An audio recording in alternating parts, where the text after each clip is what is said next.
Salut et bienvenue à toi sur ce podcast qui aide les hommes gays et queer à s'épanouir. Moi c'est Guillaume, ton hôte. Je suis gay et j'ai très longtemps été sexuellement bloqué. Ce podcast, c'est un guide pour se débloquer. Chaque épisode t'aide à sortir du non-dit, à entendre tes désirs et à choper des conseils pratiques pour ta vie sexuelle ou amoureuse. Ça marche pour moi et j'espère vraiment que pour toi aussi. D'ailleurs, si tu veux que ce podcast continue, j'ai besoin de ton aide. Je cherche 400 auditeuristes qui donnent 5 € par mois pour que ça me fasse un gros SMIC. Bon, on est déjà à 70, j'utilise mes économies pour compenser, mais ça ne tiendra qu'un temps. Alors rejoins les 400 maintenant, lien dans le descriptif de cet épisode ou en tapant bit.ly/comment devenir. Tu y trouveras aussi mon Instagram pour voir ma tête, petit curieux, suivre les coulisses du podcast et le lien du Discord pour discuter entre auditeurs. Allez, place à ton épisode, bonne écoute. Quoi de mieux que Petit Papa Noël siffler pour vous annoncer les dates des prochaines rencontres entre auditeurs. Paris le 6 janvier, Toulouse le 25 janvier et Lille le 27 janvier. Venez, je serai à Paris et à Lille. On en profitera pour enregistrer un épisode avec les volontaires. Lien pour s'inscrire sur le site du podcast bit.ly/comment devenir. Place à votre épisode, à très vite.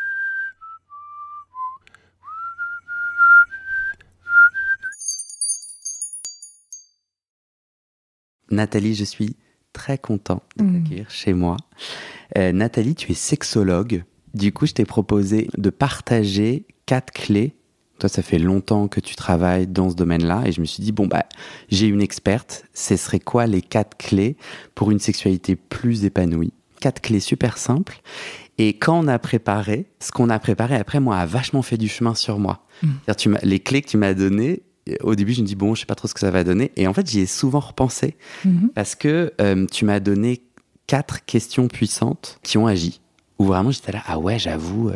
Et avant qu'on se lance, j'avais une question pour toi. Si tu devais me dire brièvement comment tu es tombée dans la marmite, tu vois. Tu me dirais Obélix. Non, je ne suis pas Obélix. Je ne suis pas tombée dans la marmite de la sexothérapie, du sexe, de la sexualité épanouie. J'ai commencé mon chemin parce que je désirais découvrir qui j'étais. Mes désirs à moi, pas ceux de mes partenaires. Parce que là, j'étais très forte pour ça. Et donc, ce chemin, il s'est fait vers 38 ans à peu près. Tu as quel âge aujourd'hui ? Et là, maintenant, j'en ai 59. Ok. Donc, ça fait 20 ans que je chemine, en tout cas.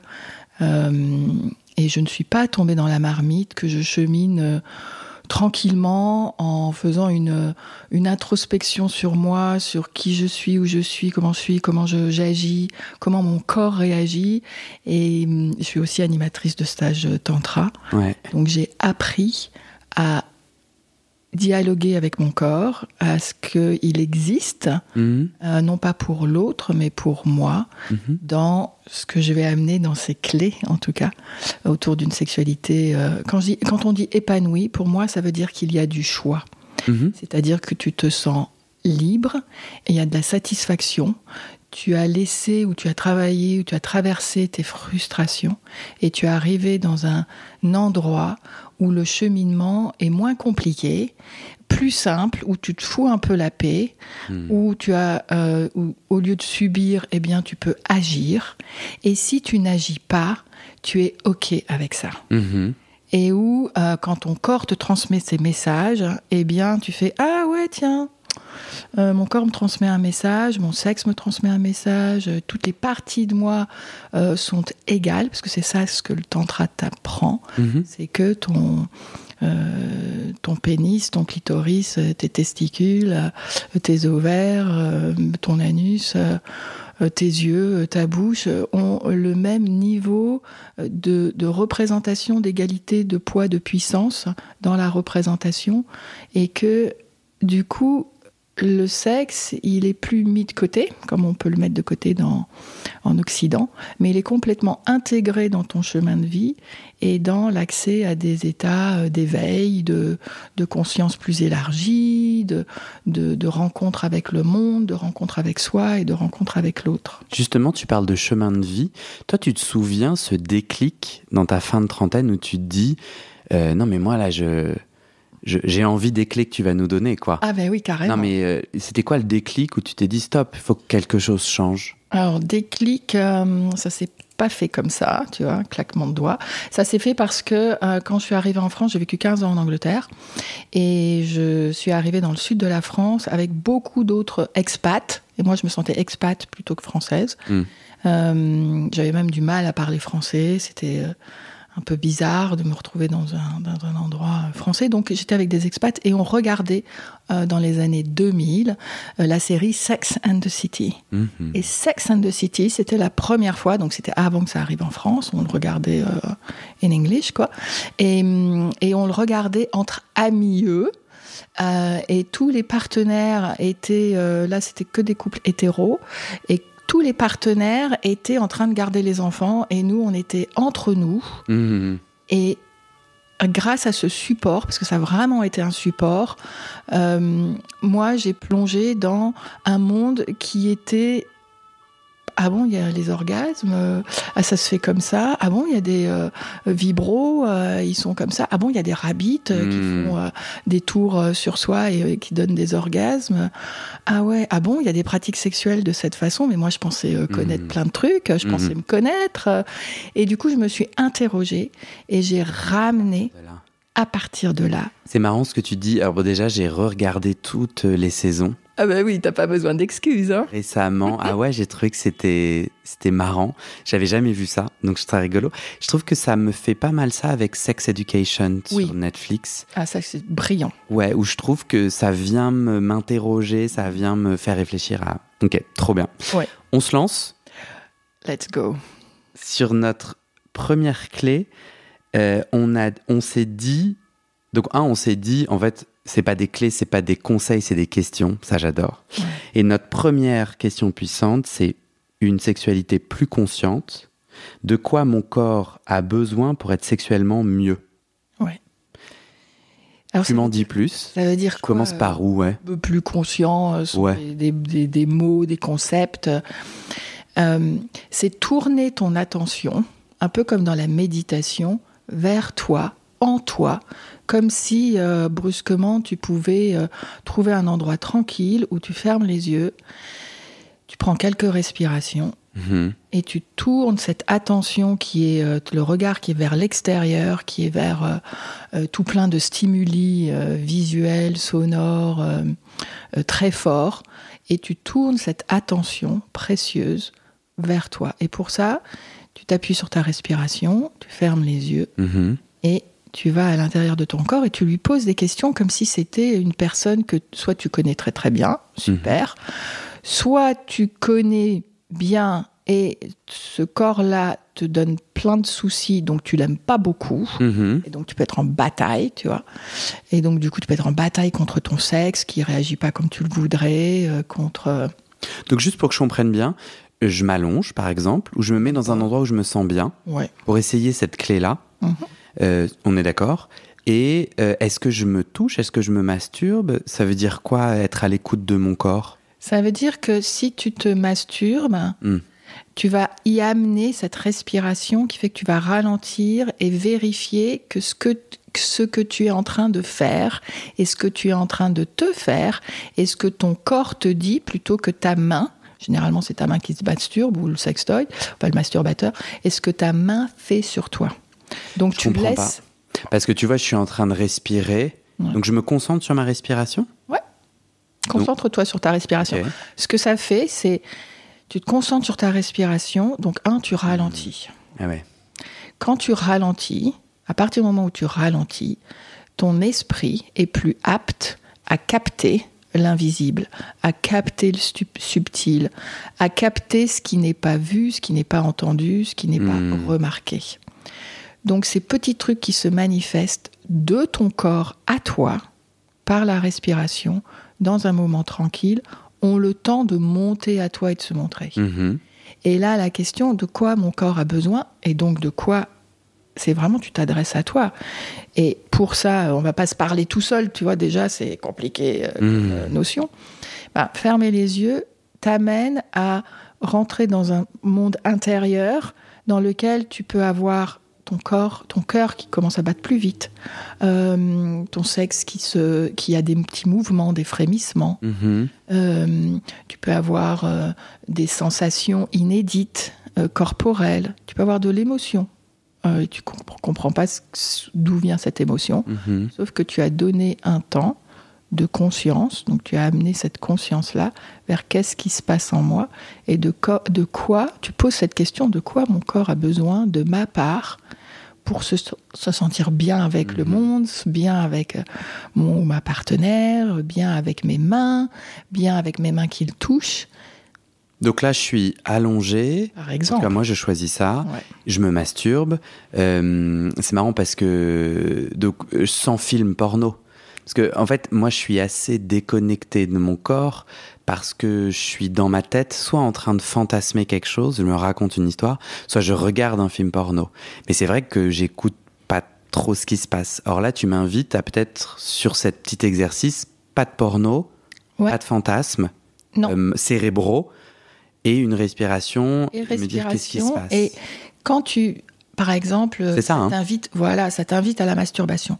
Et la masturbation, eh bien, c'est mécanique. C'est une sorte d'autoroute vers le plaisir. Ça se pose pas de questions. C'est là pour décharger, peut-être recharger ses batteries, dormir, aller mieux. Et du coup, tu amènes une possibilité de poser la main sur ton sexe, d'y mettre même du lubrifiant, d'y mettre de l'huile de noix de coco vierge bio, parce que en même temps, tu vas le masser, en même temps, tu vas le ouinter, le chouchouter, le caresser, lui donner de l'attention. Lui donner du temps et lui donner du care, quoi, du soin. Et ça, c'est pas courant d'avoir ce mécanisme-là.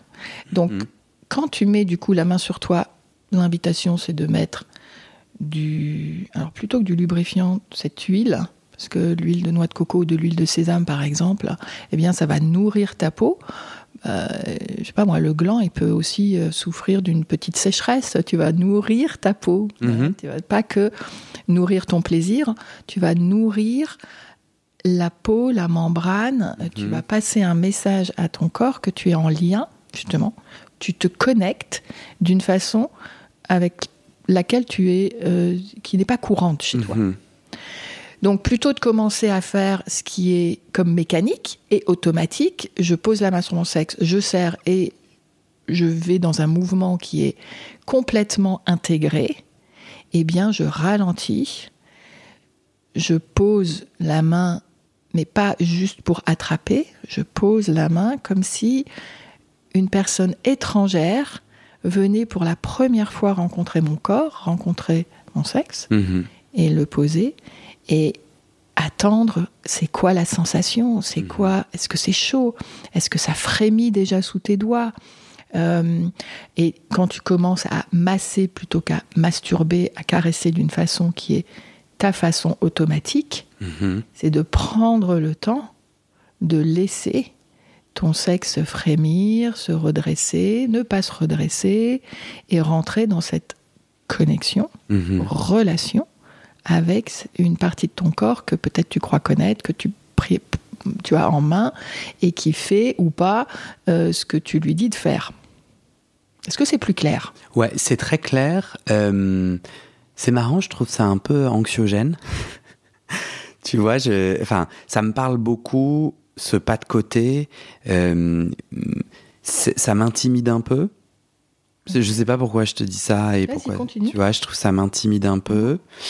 Et j'allais te demander, est-ce qu'il y a des alternatives ? Donc, bon, c'est assez facile. Je trouve ça chouette, c'est facile à essayer.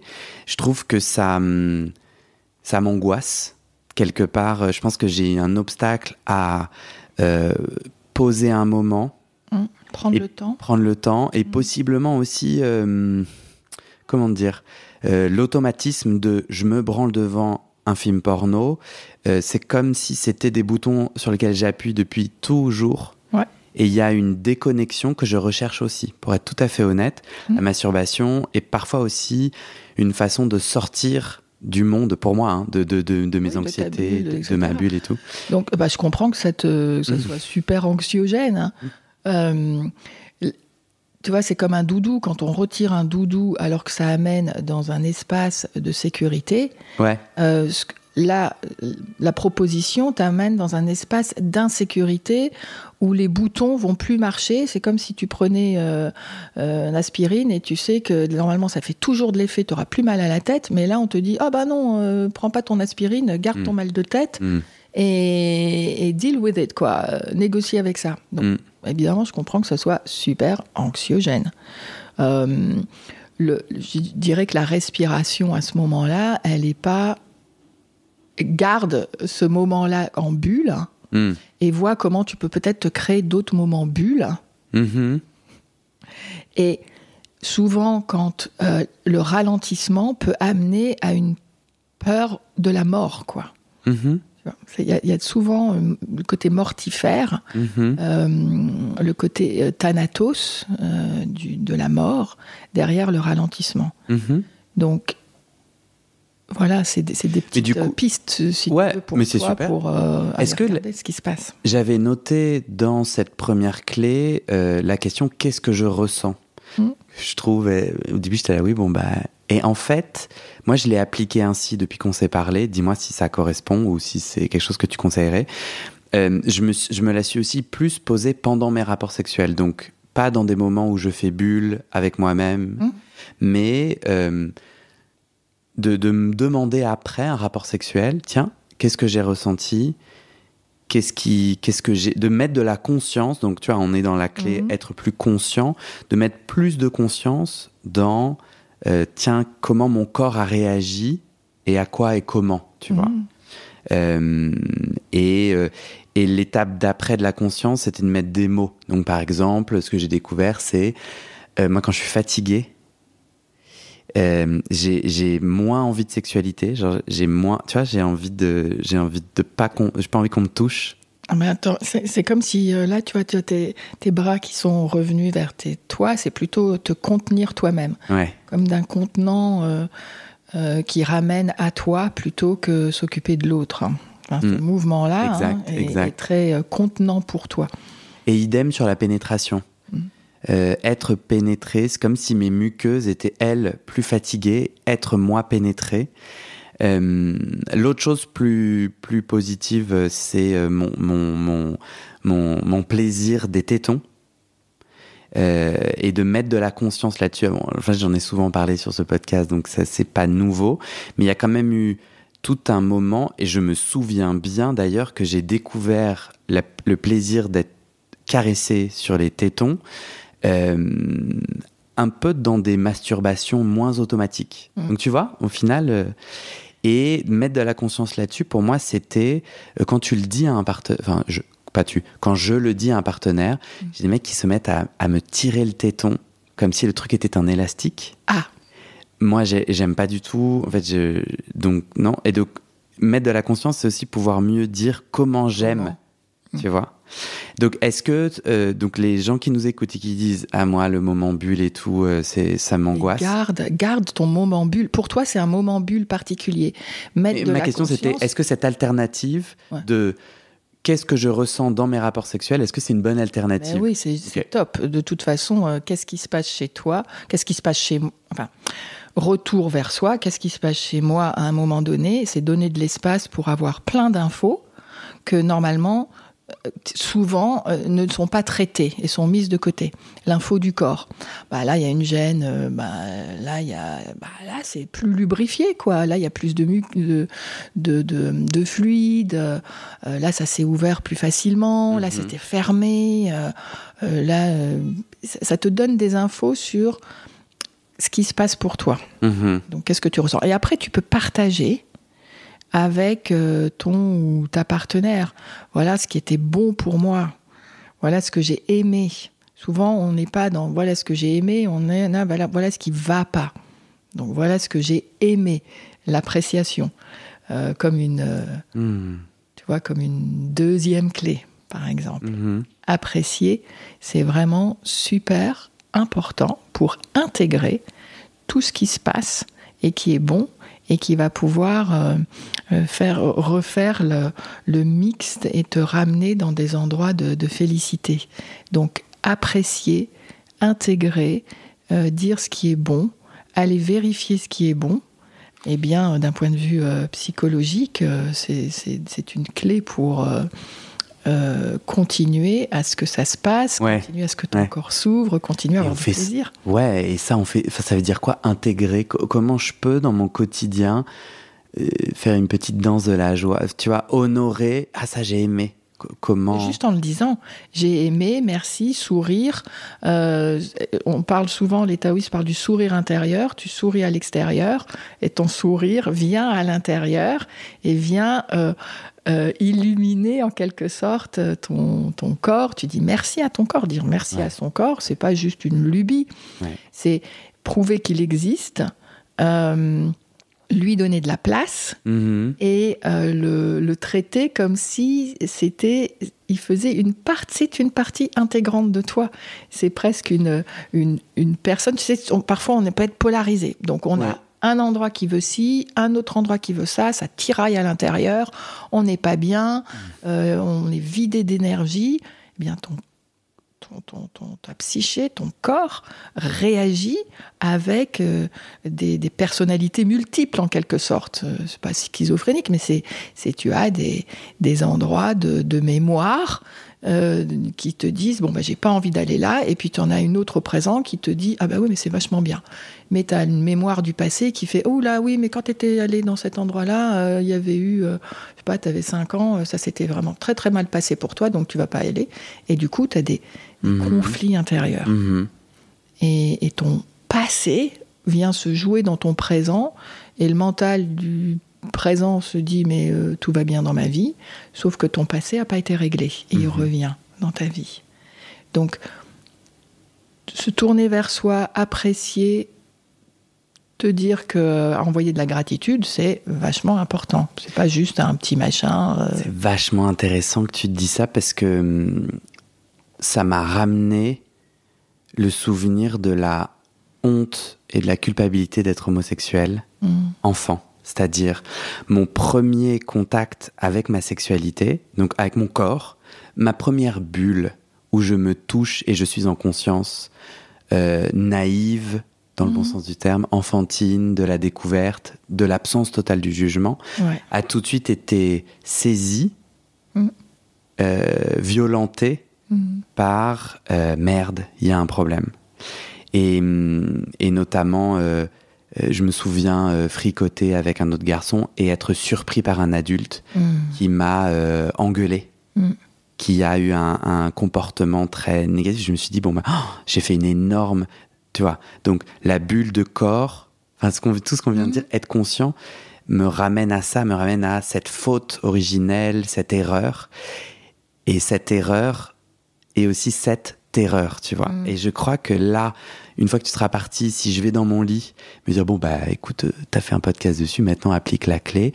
Ça me ramène un peu à ça, et je pense qu'il y a plein de gens qui pourraient être d'accord avec moi, qu'en fait la clé de plus de conscience pour des personnes qui ont un cheminement. Et je pense que quand t'es hétéro, tu peux aussi porter de la culpabilité d'aimer le sexe. De toute façon, donc moi, Nathalie, tu me fais flipper à me dire, écoute ton corps. Je crois que j'ai des couches de culpabilité et de honte, et sur mes histoires de tétons, je crois que j'en parle autant aussi parce que j'ai un peu honte, et je sais qu'il y a pendant des rapports sexuels où je me dis je suis en conscience, j'ai envie de quoi, j'ai envie de me toucher le téton ou qu'on me touche le téton, et en vrai je le fais pas, parfois en me disant c'est un peu la honte, non, c'est trop féminin. Alors plein de choses me viennent en tête, tu vois, de cérébral.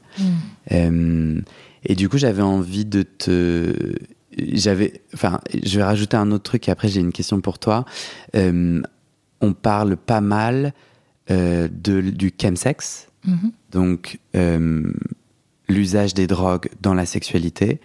C'est pas parce qu'on prend un verre de vin qu'on est alcoolique, mais il y a toute une partie des personnes qui sont dans le chemsex qui trébuchent et tombent dans une addiction où en fait, moi ce qu'elles me racontent, ces personnes-là en tout cas, c'est que la drogue leur permet de se déconnecter de la conscience et du coup de s'autoriser à faire du sexe qui sinon est un sexe aussi de performance sur plusieurs jours, etc. Pour les gens qui, comme moi, ont des traumas ou qui sont en ce moment dans des stratégies pour au contraire se déconnecter et pour qui prendre un moment, tu vois, pour faire ce petit exercice semble incommensurable. Angoissant.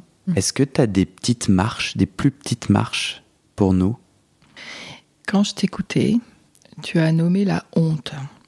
Et j'aimerais faire quand même un rappel de base que la honte, ne t'appartient pas. Ce n'est pas quelque chose qui t'appartient. La honte est un jugement extérieur. Moi, je le compare à un manteau qui peut être plus ou moins épais, puant, pesant, et que quelqu'un d'autre, ou une communauté, ou éducation, religion, morale, environnement, là où tu vis, etc., t'a posé en quelque sorte sur les épaules. Bon. Et ce jugement extérieur, du coup, tu le prends pour toi. Un manteau d'épines. Un manteau d'épines, un manteau qui est super encombrant et qui parfois appartient aussi au transgénérationnel, à la... Tu vois, c'était vraiment du familial, un poids lourd familial, et qui devient ton propre juge intérieur. Mais la honte, au départ, ne t'appartient pas. La honte, c'est bien simple, tu vivais en communauté il y a très très longtemps. La communauté assurait ta survie. Quand tu étais banni de la communauté, pointé du doigt, donc jugé, tu étais excommunié, tu partais de la communauté, tu étais tout seul. Si tu es tout seul, tu vas te faire bouffer par les bêtes féroces, etc. Donc la honte, tu vois, je suis mort de honte, tu pouvais mourir d'être excommunié, banni, jugé. Et ça, c'est très fort. Donc la honte est un poids pour empêcher ou pour entraver qui est... Complètement. Qui et qui est un très, instinct très lourd. Qui existe encore aujourd'hui. Parce que moi, le moment où j'ai honte, j'ai en effet peur d'être rejeté. Ouais. Et c'est vrai qu'il y a de la chimie dans mon cerveau où mon cerveau dit rejeté égale mort. Tu vois, basique de chez basique. Si quand tu es tout petit et que tu dépends de l'adulte pour tes besoins, pour survivre, si tu n'es pas aimé, si tu es rejeté, eh bien tu peux mourir de faim, mourir de soins, mourir d'inattention, etc. Donc c'est engrammé en toi et ça peut se désengrammer, se déprogrammer et surtout aller voir ce moment-là où toi, tu t'es fait engueuler alors qu'il y avait du bon, de la découverte, comme les enfants vont dans la découverte de leur corps et de ce qui est bon pour eux. Hein. Nous sommes des programmés dès la naissance pour aller vers la satisfaction, pour aller vers le sein qui tète. C'est programme satisfaction qui est mis en place le jour dès que tu pousses ton cri de vie, quoi. Donc, aller nettoyer un peu et remettre la honte, tu vois, rendre la honte là où ça appartient et voir comment ça t'a protégé pour être accepté, pour continuer à être aimé, pour continuer à être normal, entre guillemets. Tu vois, là, je fais les trucs entre guillemets. C'est très important. Ben ouais. Je trouve que c'est tellement puissant ce qui se passe dans ma tête, c'est-à-dire j'ai envie de mettre des mots sur le fait que moi, même mon amoureux avec qui on est dans une relation où le sexe, on en parle beaucoup, il y a vraiment un espace puissant, on est en couple ouvert, on en parle. Lui, il a tout un tas de pratiques qui montrent le chemin aussi, enfin qui fait que du coup c'est des pratiques qui sont pas forcément exactement dans la norme, donc du coup je pourrais me sentir je me sens en totale sécurité. Et ben régulièrement ces poussées de peur, de honte ressurgissent très régulièrement. Et il fait partie des gens à qui parfois j'exprime pas des trucs. Non mais c'est... Alors qu'en termes de sécurité et d'écoute et tout, après il a le droit de pas être d'accord et tout ça, il y a pas de souci, mais moi j'ai peur qu'il me rejette. Et je l'ai pensé genre la semaine dernière. dans l'acte sexuel en me disant ah, il va trouver ça nul et tout. Enfin, donc j'avais juste envie de dire à quel point c'est tellement important ce que tu viens de dire, et c'est pas genre oui, il y a des gens qui ont de la honte, et puis ou genre c'est que ce que je veux dire, c'est que moi, pour qui c'est un sujet sur lequel je travaille, même avec des gens en confiance, j'ai du mal, quoi. Moi, j'avais envie de dire ça, je sais pas pourquoi. Parce que ce que tu dis, c'est que même en confiance, nos senseurs intérieurs sont tellement forts dans notre protection pour continuer à être aimé et pas être rejeté, qui sont à l'œuvre. Et du coup, c'est pas toi, Guillaume, qui connais bien ton partenaire, c'est ton censeur qui t'a protégé toutes ces années, qui prend la parole, ou qui prend pas la parole d'ailleurs, qui te coupe la parole. Donc, ce petit, déjà le nommer, c'est important, savoir qu'il existe, rassurer ce censeur-là intérieur qui est, écoute, là j'ai plus 5 ans, j'ai confiance, j'ai des outils d'expression. Tiens, regarde, je vais te présenter à ton censeur intérieur, comme on parle de famille intérieure, eh bien c'est comme si tu pouvais présenter ton partenaire à ce censeur-là. Et qui ferait oh là, t'as un censeur, il est comme ça. Ah ouais? Ah ben je savais pas que t'avais un censeur. Moi je pensais que t'avais 5 ans encore. Et du coup, il y a quelque chose qui se fait un update de toutes les infos, ce qui fait que ton passé et tu as de l'update, c'est-à-dire de l'information de ton présent qui amène une libération émotionnelle et qui te fait sortir en quelque sorte des carcans. Donc tu as des déchargements qui se font en quelque sorte et qui ramènent plus de clarté, qui fait que tu vas pouvoir dire à ton partenaire, tu sais, ce que je n'ai pas osé te dire, c'est ça.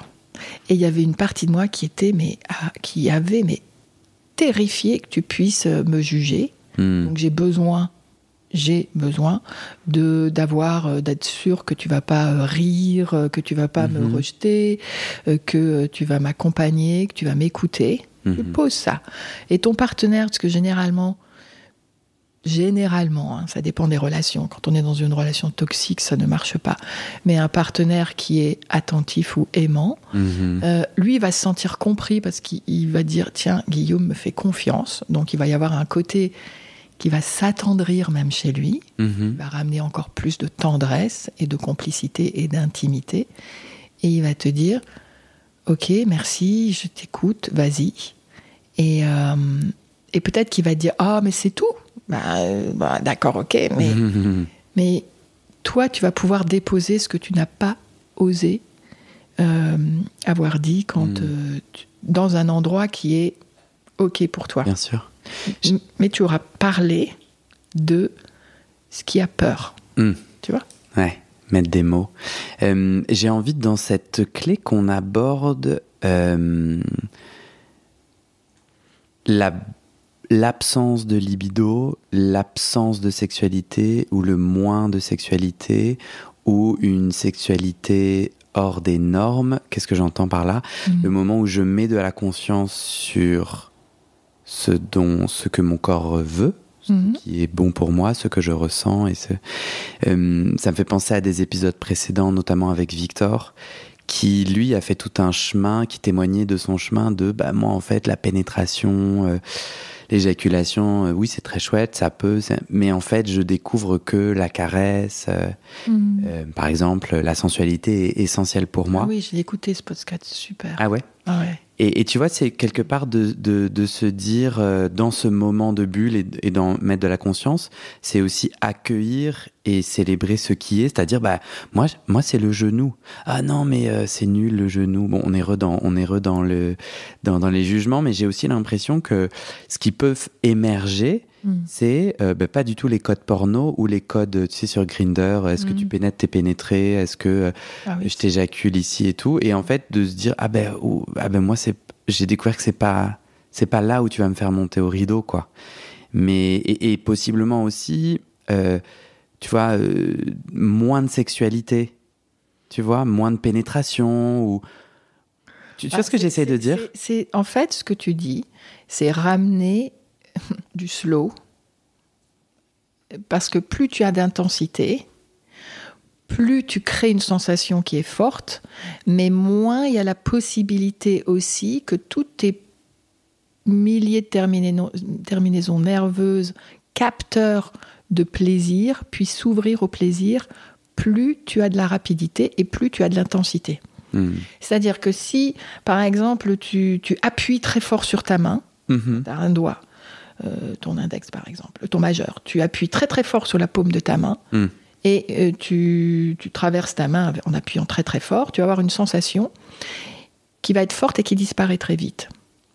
Tu prends ce même doigt et tu le fais courir très très très très très très très délicatement. Délicatement veut dire, c'est compliqué de faire délicat et rapide, donc tu amènes cette respiration dans le ralentissement, ce slow, et bien brusquement, ta peau va avoir le temps de se réveiller et de distribuer le plaisir tout le long de ta main, dans une ramification dans ta main.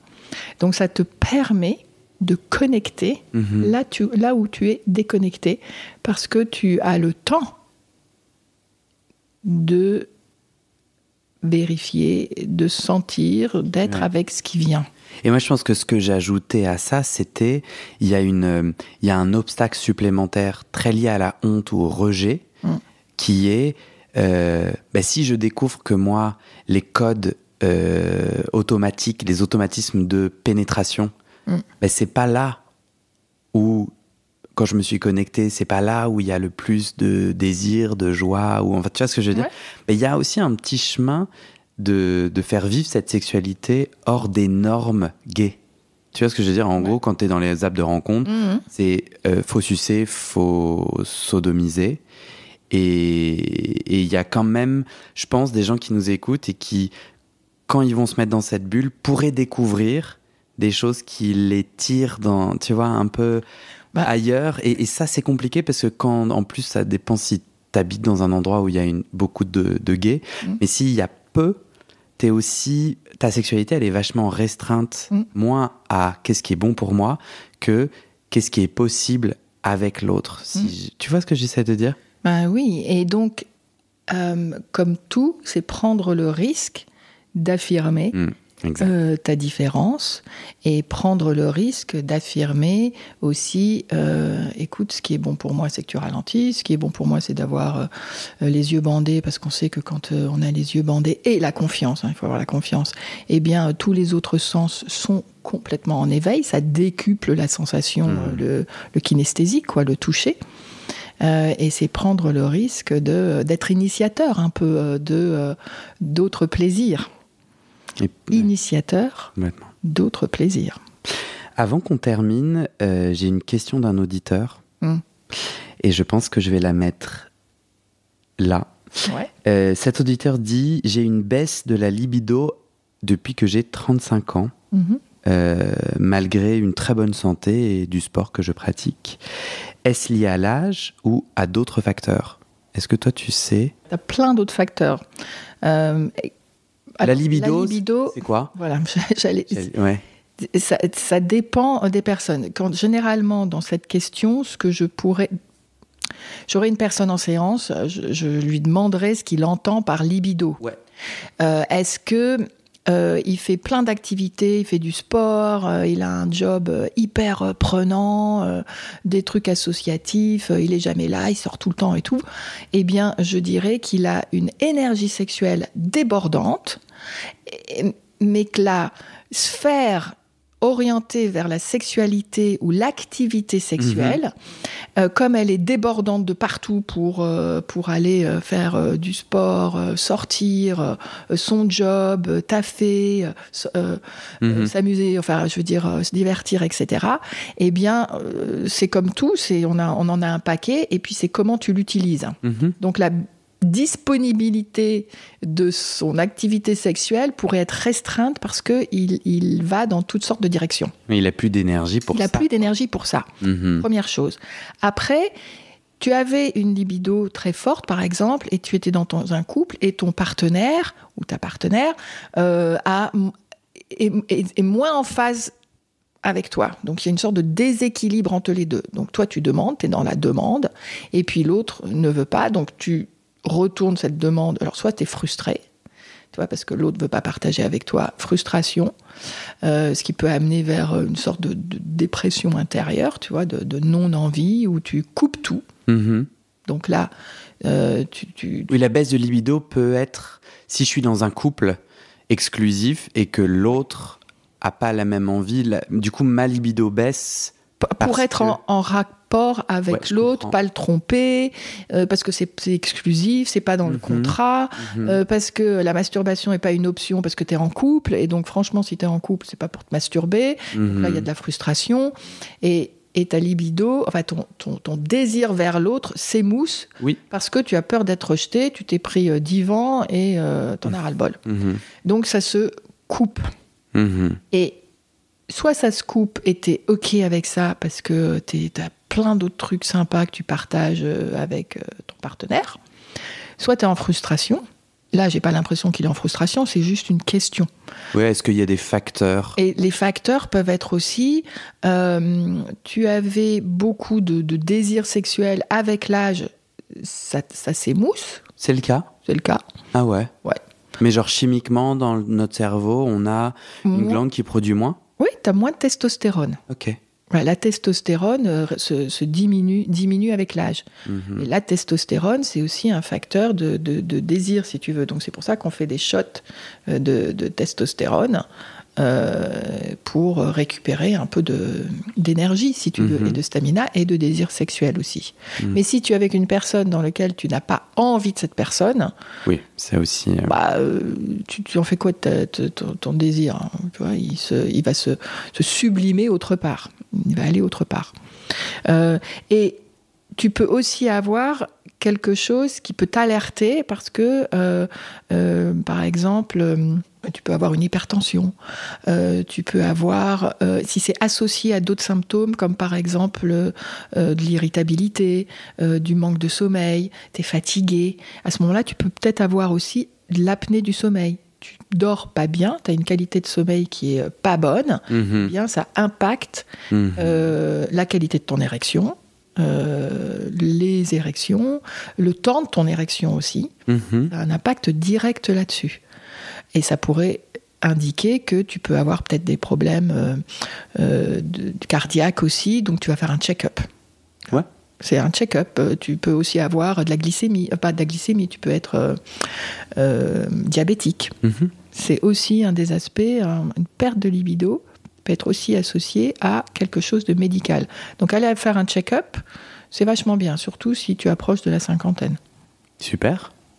Merci Nathalie. Je t'en prie. On s'arrête là pour cette première partie. Ouais. Je te donne rendez-vous pour la deuxième partie. Ouais. Et j'indique aux auditeurs que si, comme moi, ils sont conquis par toi, il faut aller dans le descriptif de l'épisode. Je vais mettre ton site. Okay. Et du coup, on peut prendre des consultations, tu fais des groupes. Enfin, il y a tout le détail dans le descriptif de l'épisode.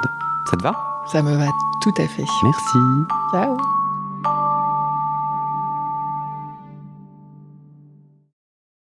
Et c'est la fin de cet épisode. Vérifiez dès maintenant si la suite est déjà publiée. Sinon, vous pouvez vous abonner à ce podcast sur votre plateforme d'écoute pour être alerté dès la sortie des nouveaux épisodes.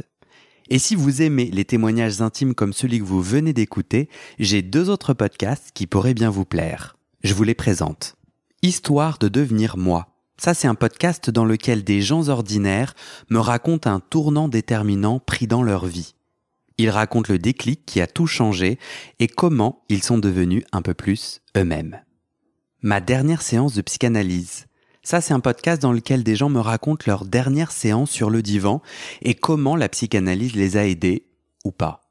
Et d'ailleurs, c'est avec ce podcast que j'ai gagné le prix du meilleur podcast de conversation en 2022. Alors pour écouter ces podcasts, vous pouvez tout simplement taper les titres dans la barre de recherche de votre plateforme d'écoute. Mais je vous mets aussi dans le descriptif de cet épisode les liens pour écouter ces podcasts et les liens de mes réseaux sociaux pour découvrir les coulisses de mon aventure de podcasteur et aussi la page de dons pour soutenir mon travail et mes podcasts. En tout cas, n'hésitez pas à m'envoyer vos retours et vos réactions à guillaumefaidespodcasts@gmail.com ou sur mes réseaux sociaux. Ça me motive énormément de savoir que ces histoires naviguent et résonnent, ou pas d'ailleurs. Allez, merci pour votre écoute et à très bientôt dans vos oreilles.